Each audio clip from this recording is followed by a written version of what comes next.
bombarder l'Afrique. Je vais les bombarder. Allez, voilà. Ils ont préparé, ils veulent descendre au Congo.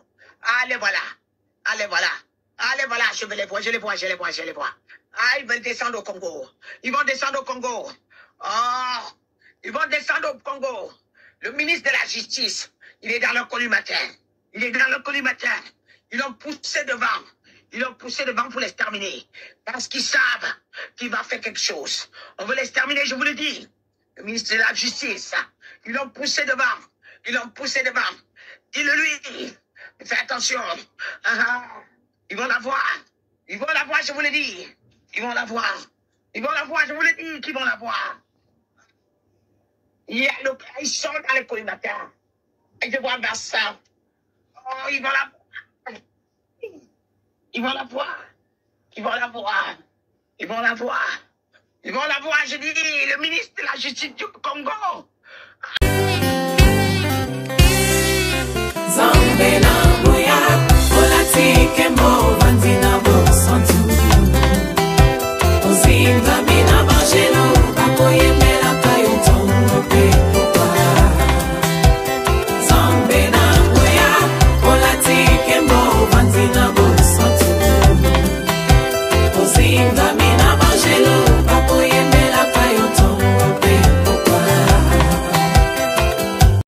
MDG TV, une chaîne Want pour la cause de Christ.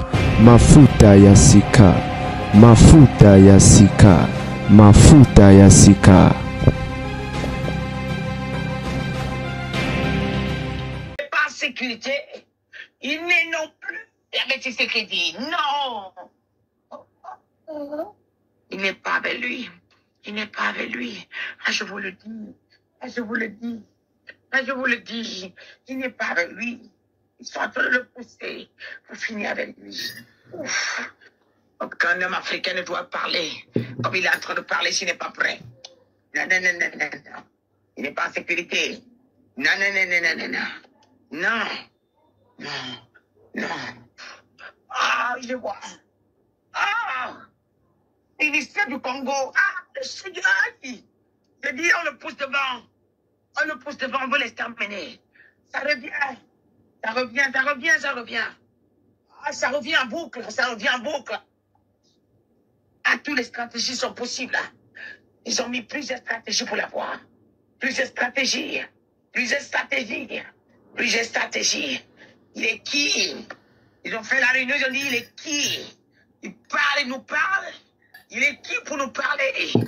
Il est qui pour nous parler? Il est qui? Il veut faire quoi?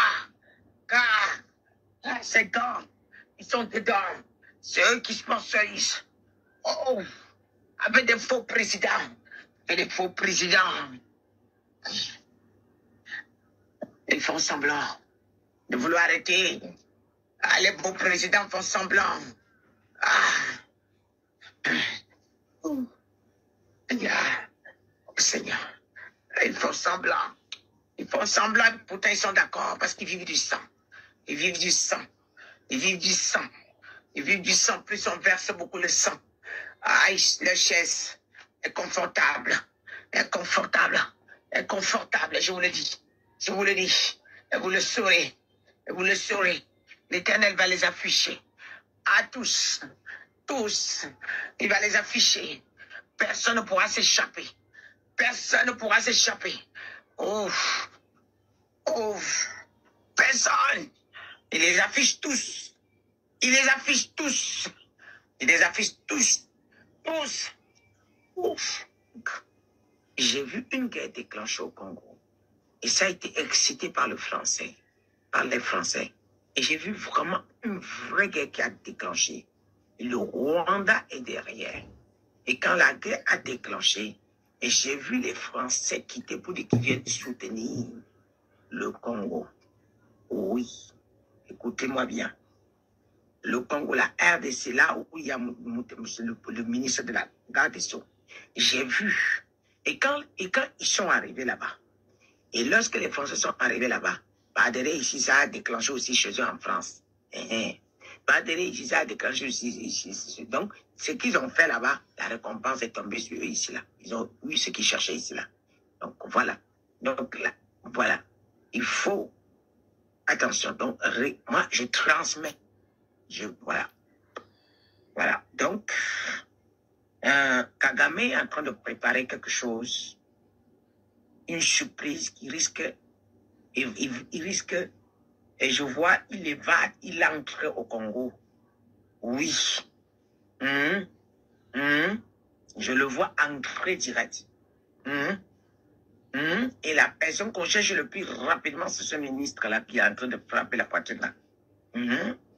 Je vois Kagame assise sur une table. Et je vois la photo de ce gars sur la table. Et je vois la photo de Tshisekedi sur la table.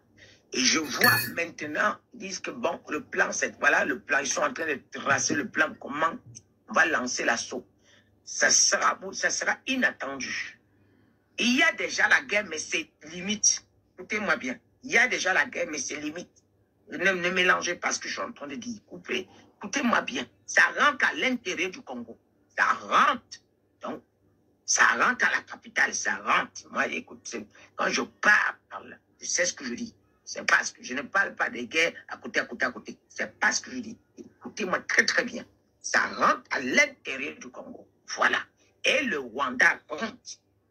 Voilà. Donc, et maintenant, quand ils vont provoquer cela, après, les Français vont comme s'ils viennent aider ils viennent aider les Congolais. Et dans ces aides-là, c'est pour bien encore se positionner. Et ici, ça va déclencher ici. Voilà. Donc, je transmets comme j'entends. Aujourd'hui, ils se préparent pour aller bombarder l'Afrique. Je vais les bombarder. Allez, voilà. Moto ya ndiam légèreté mafuta sika nzambe apambolela ngabino bisika nsezo bino bandeko babolingo. La famille na tie vidéo ezali message maman wa pesa depuis l'année passée. Eza leloté, eza 2024. Eza l'année passée. Alors, par rapport à Constant Moutamba, je crois message eza clair. Je crois message ezali clair, OK? Nga soki na yozongi sa mo eza parce que nana maman important na naloba na ozamulaite. Et s'il vous plaît, vous partagez l'émission Oyo. Bande Onangai, vous partagez l'émission Oyo. Nzamba ozanga te kopambola bino. Congolais nyonso, oza vrai patriote. Aligné mboka en échanger positivement. Biso nyonso toyebi réalité mboka. Biso nyonso toyebi pasi ya mboka. Biso nyonso toyebi makambo ezoleka na mboka, vol, mabe, moyi, makambo ya mabe nyonso toyebi. Et actuellement toyebi eloko nini ezoleka. Mutamba ndenge aza wana balobi soi-disant ayibaki. Elo nini leki fallait sope bakenoko ko nini,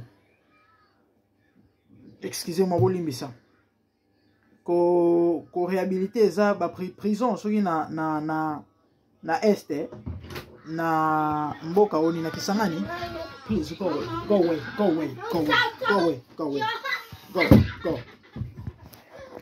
Fallait bakende ko réhabiliter ceux qui prison et du coup mbongo ceux qui paient 38 millions de basengaki Mutamba abimisaki na caisse ceux qui a l'état. Alors mbongo ango na place ekende na destination mususu et mbongo wana balobi ke ekotaki na compte na yemoko ceux qui 5 millions na tranche à liboso. Bon, c'est vrai, la version est belé, hein. Peut-être version aux anango, ils ont des moussus na par rapport à un problème. Mais à motu ezake, balobi mutamba détourné ou encore aïbimbongo. Ok? Tout est entre parenthèses, ou encore entre guillemets. Un message boyo kike et bazo kanelae. Message oyo top vidéo professeur ezali le des années passées. Bazo kanelae pourquoi? Parce qu'ils savent qu'il va faire quelque chose. Si le régime wana bakonzi ya Congo, bato bazala bato bakamara mboka Congo, tant no ba bakambi, lo bato tout auto yebi wana ba ministre ba songolo ba pakala, o babilongi ezonga kaka, bato lokola ba kamere, bato lokola ba tatana nyonso na ntina otanga ba kombo na bango te to yebi bango. Ba travailler na Mobutu, ba travailler na Laurent Désiré, ba travailler na JKK. Lelo oyo bazo travailler na Félix bilongi wana to besoin azonga na batata na mitema biwana et sengo batata wana eza ezalaka mboka ezala toujours dans les chaos bango ba profiter. Donc du coup muto ko ya na likanisi ya changement tol ko opposer ba acte eza contraire na o bango ba posa ka muto na oza cible mutamba aye na façon na yon ya mususu ya komonela makambo ah na oloba te mutamba za saint non mutamba c'est un être humain qui a aussi des faiblesses ata soki e arriva ki ke azwa 1000 azwa 2000 kubasadila kubadila ngezala na ngoka bongo politicien moté na mokili oyo ayiba te to akoyiba te mais est-il que lui au moins aza na vision ko changer kaka na ba acte azo poser na mwata moke o asali surtout na ibandeli kaka biso nso to comprendre que non en tout cas il y a un changement qui s'annonce to yebi yango et batata oyo tango ba moni balobi o meya nani kama petio kama mwana moke po batata na to yebi bana ya mikolo koleka mutamba mwana so ya 87 so ya 88 batata na bana mikolo bana ba plus de 40 à 50 bana o bango baboti bango mo bazana ba 80 bango mo bazana ba 70 bango mo bazana ba 60 na ndamdo mutamba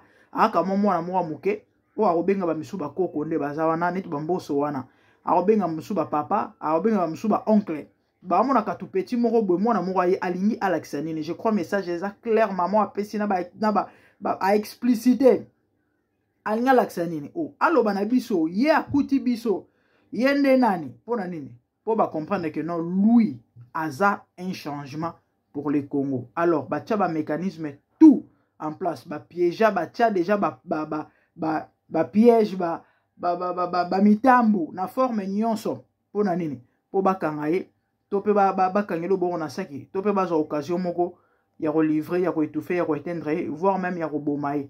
Je crois message est clair bandeko soki ngai na ye ko tia na ye ko lobela likambo yo na lingi na interpeller plus ba chrétien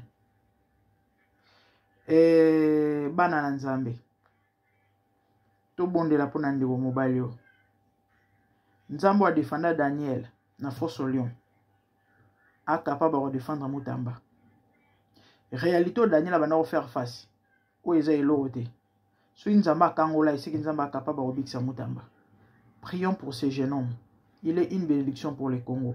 Total ba erreur na yete parce que aza mutu bato musu ba koloba aza pe moyibi asala ki bo azongi se bo to pa sala raboy eza problème te mais to se biso to se pencher na côté positif mutamba croyez-moi soki azalaki na apport soki azalaki na soutien à Félix bondi melangai mambo ngeza ndenge zate na minute oyo baninga bakanga ebele mais soki jusque là pona moni mutu atune ngai ba asi akangi nani bino bozo kumisa non ana pouvoir ya ko, en fait c'est vrai ba pesi pouvoir mais pouvoir on a besoin contrôler yango donc en même temps bazo lo baneni na sala nini na sala te soka zaki ata na soutien à Félix mamolingeza ndenge zate mutu lokola Nicolas Kazadi moyibi mutamba ainga meka ko coincer Félix azo défendre Kazadi donc c'est clair que mutamba ndenge azana keba bama mususu akokosala ngote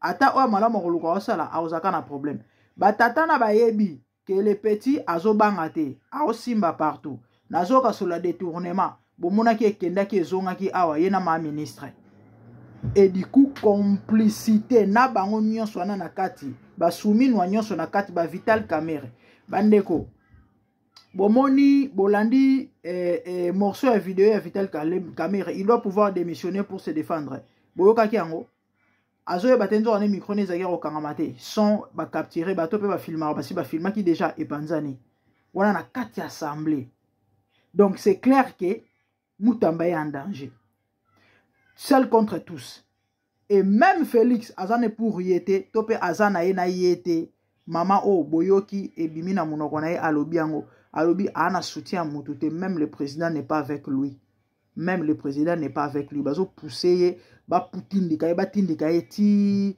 azinda batata wana ba document nzamba na bomoy parce que Bible zoloba l'homme ne recevra que ce qui lui est donné du ciel. Il est une bénédiction pour nous et nzambe mutu atiaka batala na badon kati ya mutu total ateke azaboy asala rabozongi saboy non azana une partie ya positivité ou encore un changement en lui et leur moko ya malamu o nzamba tiaka tina ye o Congo ko bénéficier pona yango Soto le but total to généraliser total ba faille ma be na e ba erreur o azape ndoki azape occultiste azaka kabaliste bande robondi melangai Congo il ne changera jamais. Il faut que le gars ba paramètres nyonso. Bobonde la ponaye. C'est une personne oyo Moutambazan étoile la présidence tel qu'il est là. Mais sauf que na marche à Moutouna Nzambe nde déterminaka si la personne a ko atteindre objectif topé a ko koma bisika oyo a sa destiné à koma et belé ba avorta ba destiné na bango par rapport ya marche na ba ya ba fréquentation na ba acte ba posa bon mon Moutamba ninga zana bazo salise ba erreur mo boy po baby sela li pamboli na ye batu nyonso babundisaka église batu nyonso babundisaka les sacrés en tout cas basibisi sa te na présence Nzambe certainement ye moko azo réaliser ngo te na minute nde na osola na bino bandeko émission na ngana sala ngo depuis ya makambo na naloba siko na Congo ekomi ba obligé ba pasteur il faut bazala na ba permis de culte et ba permis wana bazo somba yango et ça renouvelable chaque 3 mois 3 ou 4 mois vous pouvez imaginer na combien $40 ceux qui $50 et le quoi ne uti wapi RC ceux qui RC église ceux qui des réveils du Congo et babenga ngonine communauté wana na po epansana ekabwana na dodo kamba pa koma na oyi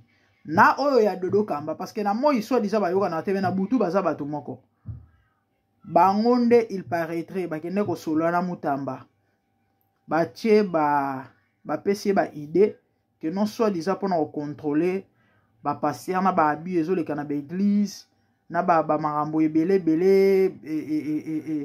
et bla bla bla bla bla bla bla il faut que ça en place babiloko songolo pakala et parmi babiloko o bâti en place ezali ba permis à ba kilte wana bandeko même na poto a existe raté ezala raté objectif ezane pona ba passer mususu bango pona bango ba okanisa neti ke non ba passer on a tellement balinga mbongo mingi déjà parce que bazana poso ba bénéficier ba mbongo wana comme ça ba kabola yango pour ba église de réveil ebele na Congo eza ebele donc baza na contrôle ya banini wana nyonso ba mbongo wana baka ils n'ont pas besoin de ça bazana ba mbongo ebele ils ont l'argent bango basala ba alliance ba pacte na bango na satana en échange ya gloire na ya mbongo ba pesa bango ba mbongo batonga ba église batambo na ba mituka bia bazana ba mbongo ba sacrifiera bandimi to sela mino ba émission boyoka na évangile qui na doba ba biloko wana bana besoin mbongo wana te bazana mission na bango ezani mission na bango eza ko étouffer race ya Nzambe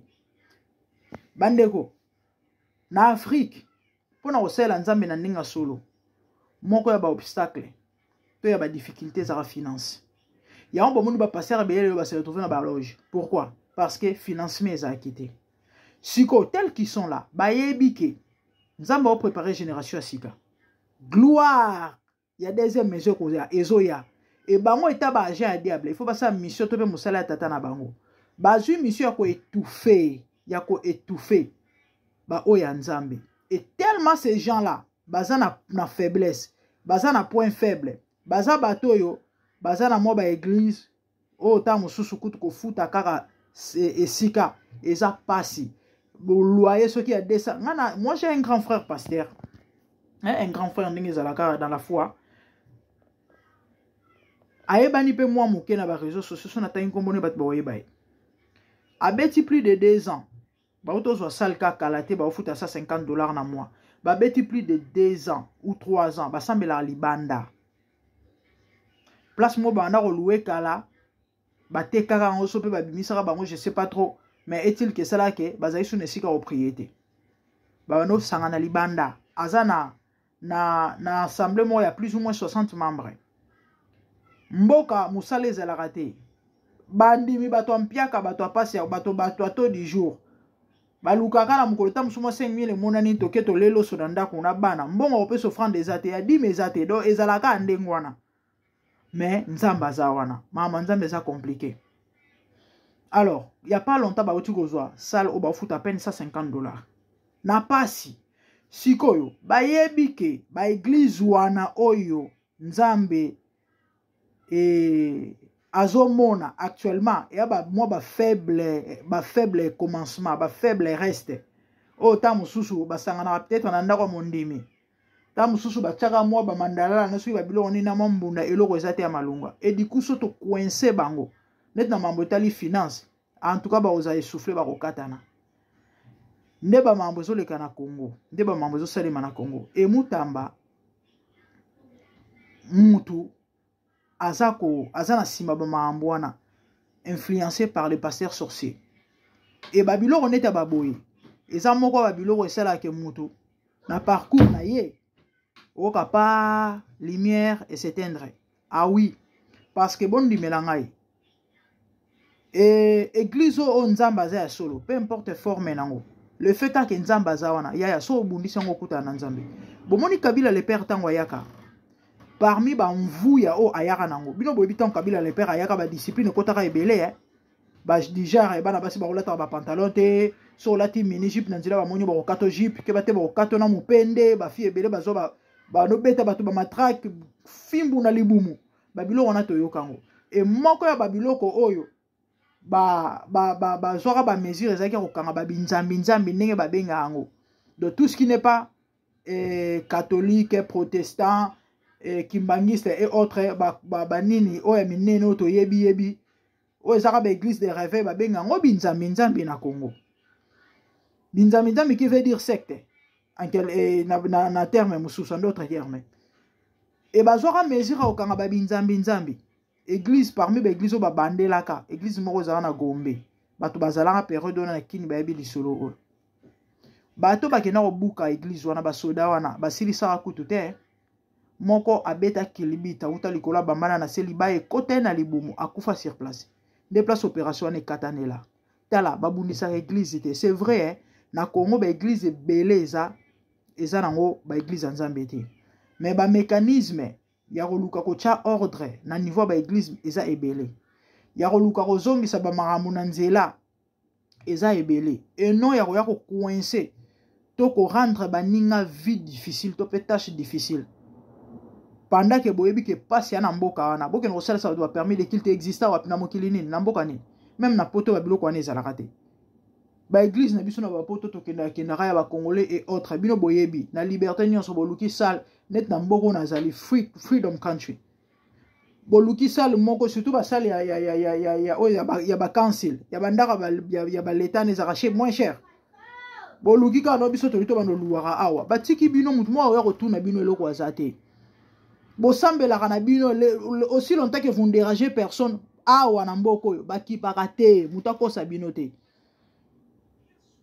loba peut-être soki neti bolibo kota na ba ma misusu po boba na net ko zo ba mbongo ba charité et autres wana nde senga ba démarche mo songolo pakala il faut bozana ba mikanda mo songolo pakala bo s'enregistrer lokola charité et autres et belé ba sala ngo poni parce que ba bano ko viser mbongo mais en dehors de ça bande ko ngana tambola na ba église belé ba kipara na bango te o ba ya ko contrôler bino bo bimisa bo futa ba taxe bo pesa mbongo ezala kana ngote na mboko ngana zali na Angleterre ezala raté.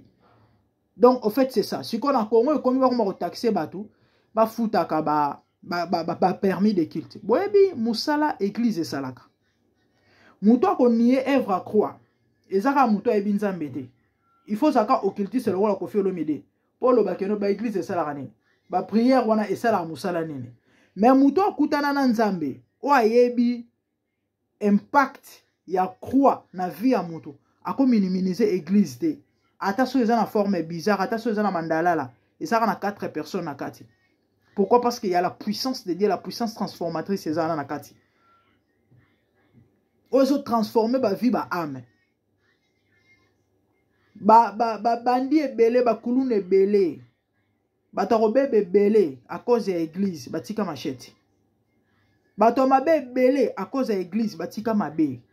Donc beaucoup minimiser église beaucoup bundisa église beaucoup luka osa l'église mabete c'est ça ya mukyo na kwa koloba et du coup tellement basi bamoni étoile ndeko oyo baolinga basalisa ba erreur pona nini a se perdre ya on a bana na nzambe parce que il faut savoir moi na nzambe oza moni mo centre pour comprendre la langage to pe message on azo passer a bato musu ba koloba na bango parce que ba message na koloba et bato ba bundisa mutamba yana deux classes zo bundisa mutamba to pe zo boya mutamba et ça ba opposant ce qui est tout à fait normal parce que opposition to pe opposer ya nzale lo ba na Félix tellement bango bana sima mbongo ba koluka mbongo bango bazalaka na pona ko viser to pe ko pointer ba erreur bango ba obetelaka jamais pouvoir en place maboko attention ba salelo wa malamu donc du coup tout ce que Mutamba fait tout ce qu'il peut faire bango ba mona ngoka mabe ba retraiter de tout ba loba nyonso yo ya mabe pourquoi parce que le lo Mutamba ça ozo sala malamu eza des avantages na bango parce que na Congo ko zala opposant et ngelo ba ko zala ennemi ya régime en place na Congo mo opposant ou encore opposition ni ngolo il faut ko zala ennemi ya pouvoir en place et pourtant na bamboka mindele c'est pas le cas. Deuxième catégorie, Bundisa Mutamba. Eza bato baza na pouvoir. Mais, au balingi changement. Parce que Mutamba, il est pour le changement. Ce que bango neti balingi, mboke zalaka modèle, les ali pour profiter, bénéficier. Et du coup, on a ya zoya pour un changement. Ba olinga été c'est tout à fait normal. Des classes à bato Bundisa Mutamba bango wana. Bande ko émission na sala onka uniquement pour nous interpeller. Ba vrai pour patriote. Oh, bah, comprendre la langage, topé message, et surtout bananzambe. Parce que la prière fervente du juste, dit la Bible, a une grande efficacité. Ndeko moi, si nous mobile, n'a compté dans le sambo na yo, n'a compté l'intercession na yo, pour la délivrance en boka. Bonde la pour ndeko mobile yo, il est une bénédiction. Nzamba ki tarate, alekaka na nzela ya batu, nzamba alekaka na nzela ya motu. Congolais tellement comprenant comme marambo nzambe te. Soko yebisi ke muto nzamba poni. To muto nzamba zana simana ye. Abana la likiso ba erreur a muto wana et puis abani ko se moquer na yo. Et pourtant vous êtes juste les ignorants. Vous savez dans la Bible, il y a eu un roi païen qui ne connaissait pas Dieu. Mais le Seigneur l'a appelé mon serviteur, mon oin. Vous savez que signifie oin? Il était païen mais bizarrement nzamba bengaye oin. Cyrus était suscité à dessein. Car pour la restauration, il y a Israël. Pour la restauration, il y a miraille, il y a temple, il y a peuple et Nzambe. Mais Azala qui païen, Nzamba suscité à dessein. Donc Nzamba ponaye, un païen s'il vous plaît, qui ne connaissait pas Dieu. Donc il était un instrument par lequel Nzamba lekelaki pour restaurer Israël. Peu importe position spirituel, je sais pas moi, ya Mutamba, to ba erreur, to ba faille na ye. En lui, il a les dépôts pour le changement ya Congo. Nous avons tout intérêt à soutenir ye. Parce que eza pona bolamu ya Congolais tout et non pour lui-même. C'est ça. Et parce que ba Congolais ba donneur des leçons, mais on maîtriser le côté. Aye bien le côté, mais ça mbangu na roloba. Et dans ma mounion se pourchiter. Il y a la part de l'homme. Il y a la part de Dieu, mais il y a aussi la part de l'homme. Tel qu'il est là. Et nabi ke nzambe aosunga. Et surtout, na ba prière na biso, nzambe a capable. Il y a aussi en sorte que plan na volonté na mission na ekokisama. Ndeye mo wazawana, azana tâche à responsabilité, to peut pas à responsabilité. Nzamba ana wa ko sala mais ye moko pe mutu la personne azape na mambo oye fo sala. Donc soka veillete na mambo ye fo sala e oza pasi. Bato belé na mokili o bakata ba mission na bango ko accomplir ba mission parce que ba veilla kité na mambo singela e bango ba sala. Yango yo oza na mission nzambe na mokili bato il faut bondela mingi. Nzamba préserver na berrer. Et surtout o le kanako poser ba acte o singeli. Satana akosa yo te topé à désorienter. C'est ça. Ma prière à Rosalaka. Ah oui. Sinon, que Dieu vous bénisse. Il y a le bezali belé, mais bon. Amunito souka. Awa. Bon partager l'émission. Bon liker, bon commenter. Que Dieu vous bénisse. Merci. Au revoir. Bye. Zambena,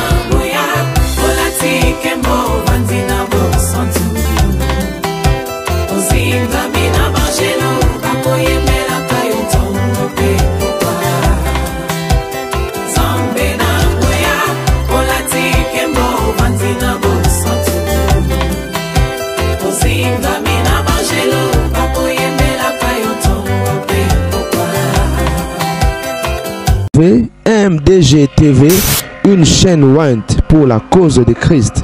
Mafuta Yasika, Mafuta Yasika, Mafuta Yasika.